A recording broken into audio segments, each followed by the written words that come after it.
أهلا بيكم متابعيني الكرام على قناتكم، وزي ما اتعودتم مننا دايما قصصنا وحكاياتنا كلها واقعية وحقيقية. أبطالها رجال ونساء فتحوا لنا قلوبهم وحكوا لنا حكاياتهم، وأنا بشاركها معاكم علشان تعم العبرة والعظة. لو أول مرة بتشوف قناتي ما تنساش تضغط على زر الاشتراك وتفعل زر الجرس عشان يوصلكم مني كل جديد. لو عندكم مشكلة وحابين تشاركوها معايا معلك إلا التواصل على واتساب. ويلا بينا نبدأ قصة النهاردة. قصة النهاردة بتقول: أنا جوزي مسافر وبقاله فترة كبيرة، يعني تتعدى 5 سنين، بينزل كل سنتين. طبعا أنا كست متجوزة وبحب جوزي وعلاقتنا مع بعض كويسة. كنت دايما بقوله يعني لا تنزل لي نهائي لا تبعت لنا نيجي نعيش معاك. أنا معايا منه بنت وولد. بصراحة كان أناني جدا معايا، وكان ما بيحبش إلا نفسه، وما كانش بيحب إلا لم الفلوس بس، مش أكتر من كده. لكن من ناحية العاطفة والرومانسية وإن هو يحس إن أنا ست ومحتاجاله، دي كانت معدومة عنده. لغاية ما حصل إن كان ابني كان عمره 7 سنين، كان في سنة تانية ابتدائي. كنت بجيب له مدرس إنجليزي خصوصي في البيت، ولاحظت بعدها إن المدرس ده كان بيبصلي نظرات غريبة، يعني نظرات كلها إعجاب واشتياق كده.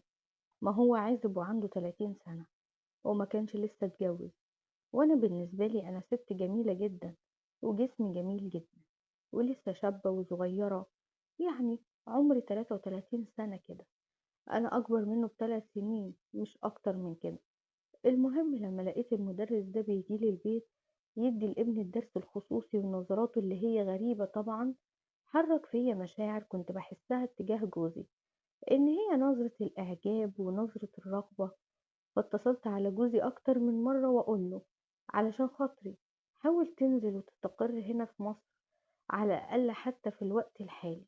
انزل لي شهرين 3 كده أجازة أقضيهم معاك، أنا محتاجالك، محتاجة إن أنت تبقى جنبي. بصراحة أنا محتاجالك كست في حياة جوزها. أنا عايزاك تنزل لي بأي طريقة في الوقت ده. قال لي: أنزل إزاي؟ أنت عارفة العقد بتاعي سنتين وما مرش إلا سنة واحدة بس، يعني لسه قدامي سنة على منزل الأجازة بتاعتي. قلت له: خلاص حلها بسيط، لسه في 3 شهور والصيف يجي، يبقى يبعت لي أنا وبنتك وابنك، ابعت لنا زيارة نقعد معاك 3 شهور. قال لي: انت عارفة الراتب هنا بكام علشان تيجي تعيشي معايا 3 شهور؟ وفي ال3 شهور كده يبقى احنا مش هنقدر نوفر حاجة، يبقى الغربة دي لازمتها ايه؟ قلت له: مش مشكلة الفلوس، طز في الفلوس، أهم حاجة إحنا نكون مع بعض، وأهم حاجة أكون قريبة منك. افهمني، أنا محتاجة لك تكون جنبي، أنا محتاجة أكون مع جوزي، أنت فاهمني؟ إن أنا مش فارق معايا أي فلوس قد ما فارق معايا إن أنا محتاجة لك. يا سيدي أنا مش عايزة حاجة من الدنيا غيرك أنت وعيالي. انزل نهائي واللي ربنا يرزقنا بيه أنا راضية بيه وحمداه حمداه وشكراه.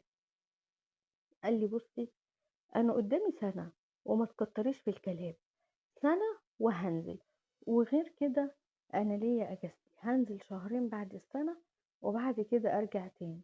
لكن إن أنا أبعتلك وأنا دخلي بسيط زي ده يا دوبك ناكل ونشرب ونلم حاجة، دي مستحيل. طلعي الفكرة دي من دماغك. قلت له: يعني أنت عايز كده؟ قال لي: أيوه. وقلت له: عامة أنت والله ما أنت حاسس بيا ولا حاسس بالنار اللي جوايا. عامة خلاص كل واحد ينام على الجنب اللي يريحه. بدأ المدرس ده كان بيجيلي يومين في الأسبوع، يعني كان بيجي سبت وتلات، كل أسبوع يدي لابني درس خصوصي. أنا ابني ده في تانية ابتدائي والبنت الكبيرة في تالتة ابتدائي، فكان بيدي ابني درس خصوصي. المهم بقى جالنا، وأنا طبعا كست يعني فرحانة بنفسي وفرحانة بجمالي، وكنت بحس مع نفسي كده إن أنا كأني مراهقة.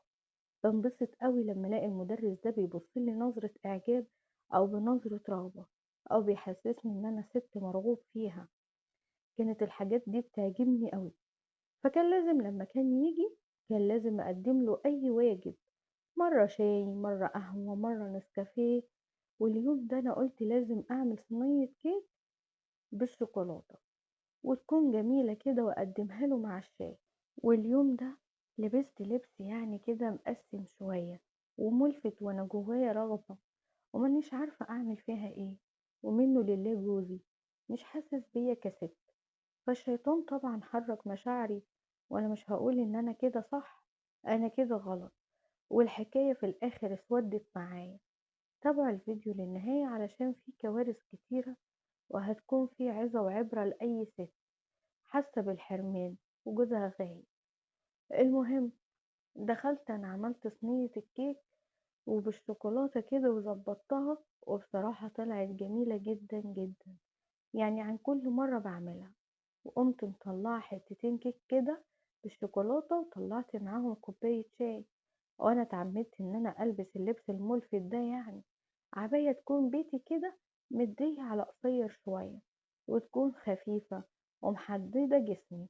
وفعلا لما طلعت للمدرس ولقيته بيشرح للولد وقلت له اتفضل حاجة كده بسيطة ويا ريت الشاي يعجبك، ولو احتجت سكر قولي.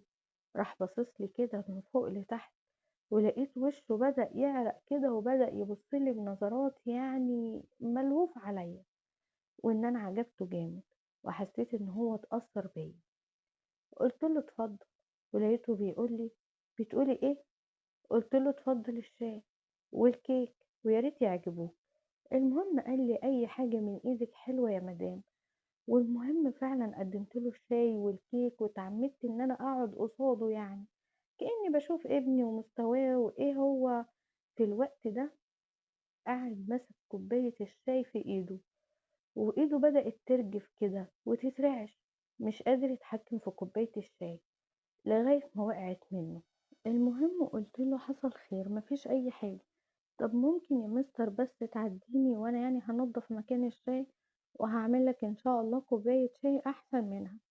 قال لي لأ عنك انتي، أنا اللي هعملها.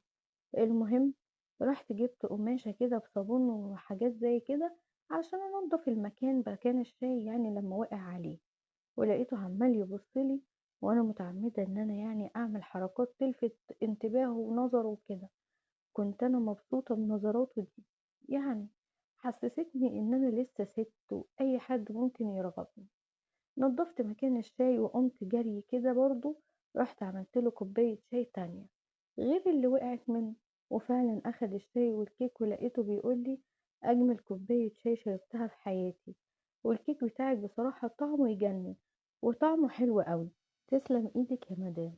قلت له لا بتشكرني على ايه، ده أقل واجب أعملهولك، أهم حاجة مستوى الولد عامل ايه معاك. قال لي تمام جدا ما شاء الله، يعني بدأ يتحسن في الإنجليزي وإن شاء الله هيجي منه.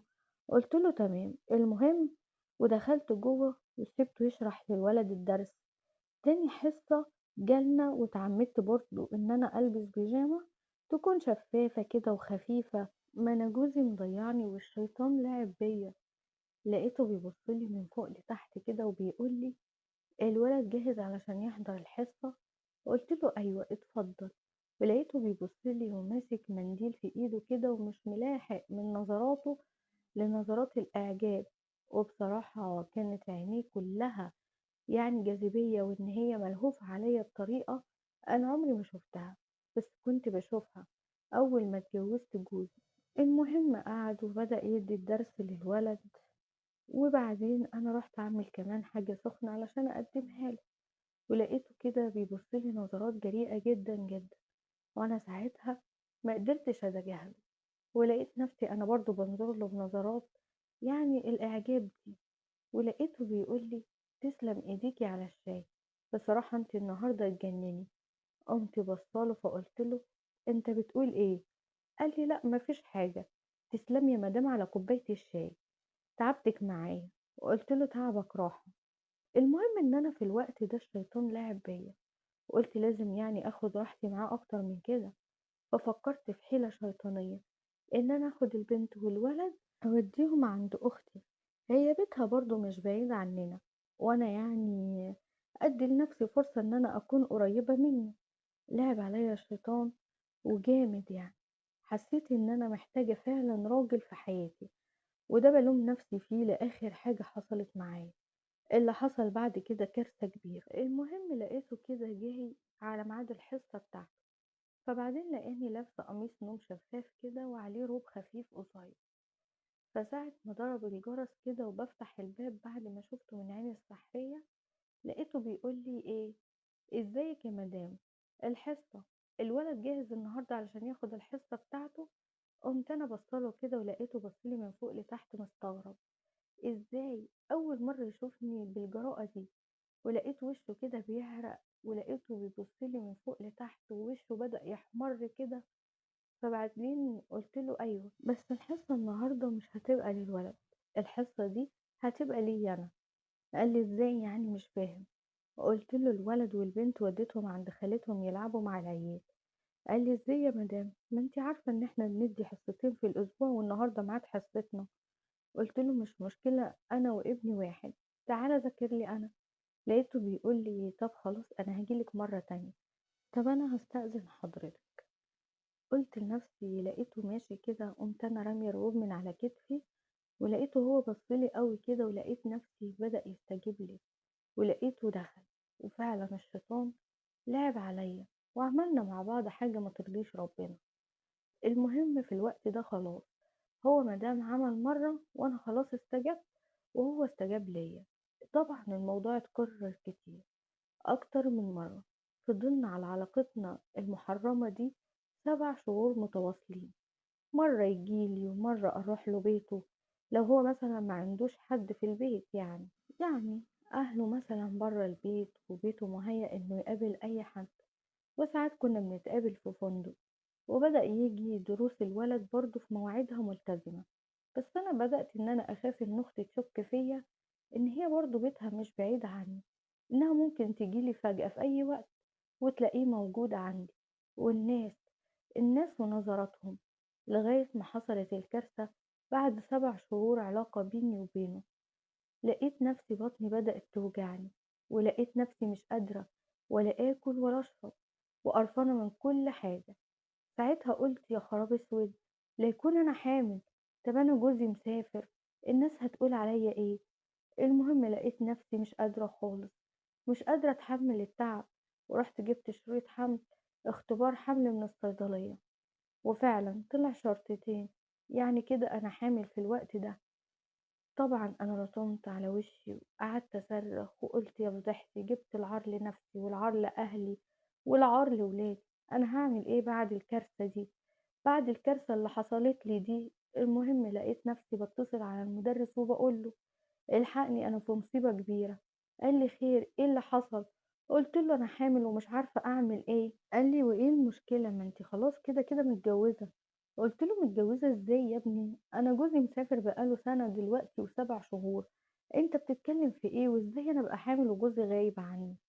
قال لي مش مشكلتي، دي مشكلتِك أنتِ، أنتِ اللي كنتِ عايزة كده، وأنتِ اللي كنتِ سايبة نفسِك، وأنا يعني لبيت لِك رغبتِك، وأنا لمّا لقيتِك عايزة كده أنا استجبت لِك وريحتِك. أنا الموضوع ده ما لوش حل عندي، الموضوع ده عندِك أنتِ. قُمت قايلة له يعني أعمل إيه دلوقتي؟ وفضحتي اللي هتبان دلوقتي.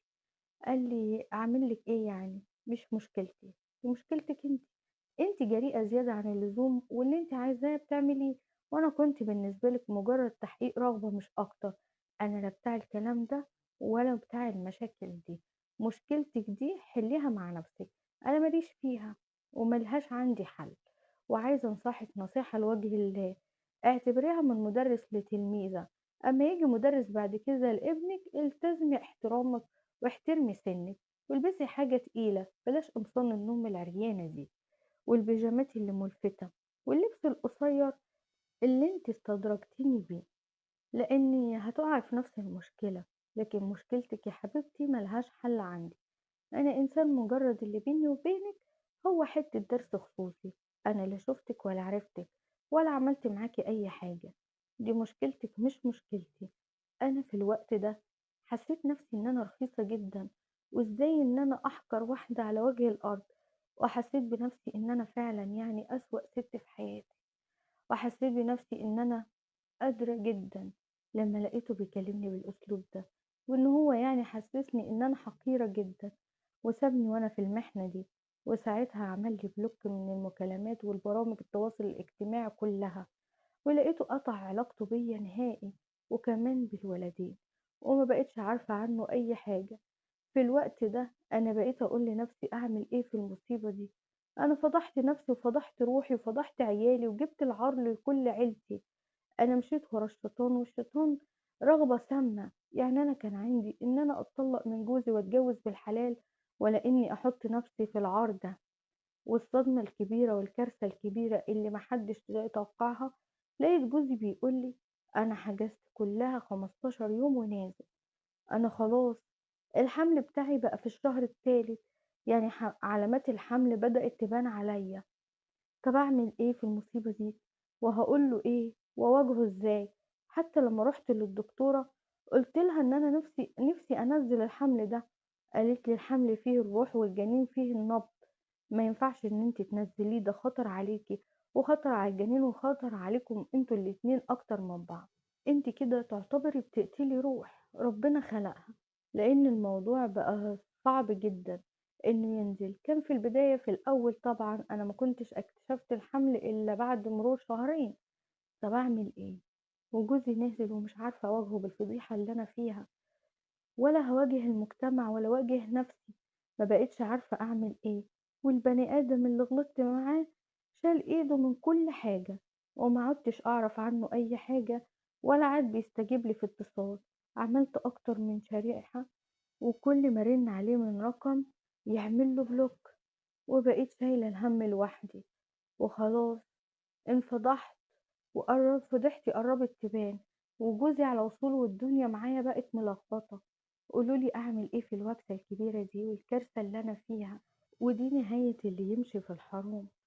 عمر الحرام ما بينفع، وعمر ما في واحدة بتنزّل من نفسها وتهزّق نفسها وتهين نفسها مع واحد وفي الآخر بيُقف جنبها.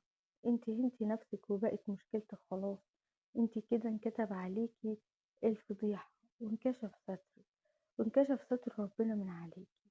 يعني قصة قذرة جدًا فعلًا لمّا سمعتها. أنا بانصح أي ست متجوزة وجوزها مسافر أو مش موجود، يا إما ينزل لها طالما هي حاسة إن هي محتاجة للراجل، لا ينزل يقضّي معاها حياته، لا إما تسافر له، يا إما حاسة إن هي يعني رغبتها قوية من إنها تستحمل إن هي تبعد عن جوزها، تتطلق بالحلال وتتجوز بما يرضي الله.